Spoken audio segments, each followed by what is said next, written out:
ಸ್ನೇಹಿತರೆ, ಒಂದಿನ ಕಾಲೇಜಲ್ಲಿ ಪ್ರೊಫೆಸರ್ ಕ್ಲಾಸಿಗೆ ಬಂದು ಎಲ್ಲಾ ಸ್ಟೂಡೆಂಟ್ಸ್ಗೂ ಕೂಡ ಒಂದು ಬಿಳಿ ಹಾಳೆ ಕೊಡ್ತಾರೆ.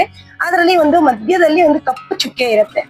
ಅದನ್ನ ನೋಡಿ ನಿಮ್ಗೆ ಏನಾದ್ರೂ ಎರಡೆರಡು ಲೈನ್ ಅಲ್ಲಿ ಬರೀರಿ, ಒಂದ್ ಸಾಲಲ್ಲಿ ಬರೀರಿ ಅಂತ ಹೇಳ್ತಾರೆ. ಆಗ ಸ್ಟೂಡೆಂಟ್ಸ್ ಬರೀತಾರೆ, ಆ ಹಾಳೆನಲ್ಲಿ ಕಪ್ಪು ಚುಕ್ಕೆ ಇದೆ, ಮಧ್ಯದಲ್ಲಿ ಕಪ್ಪು ಕಲೆ ಇದೆ, ಬ್ಲಾಕ್ ಡಾಟ್ ಇದೆ, ಬ್ಲಾಕ್ ಮಾರ್ಕ್ ಇದೆ, ಈ ತರದ್ದೆಲ್ಲಾನು ಬರೀತಾರೆ.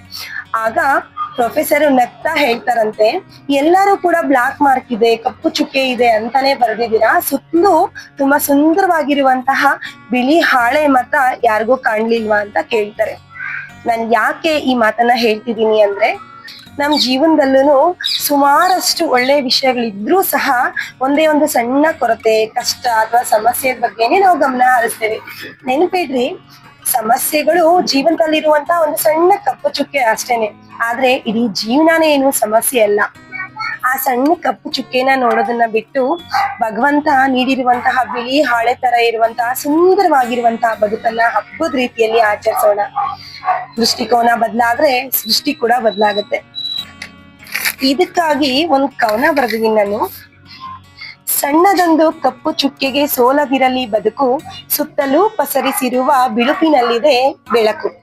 ಕೊರತೆಗಳನ್ನೇ ಎಣಿಸುತ್ತಾ ಕಳೆಯಬೇಡಿ ಕಾಲ, ದೃಷ್ಟಿ ಬದಲಾದರೆ ಧನ್ಯವಾಗುವುದು ಜೀವಜಾಲ. ಏನಂತೀರಾ?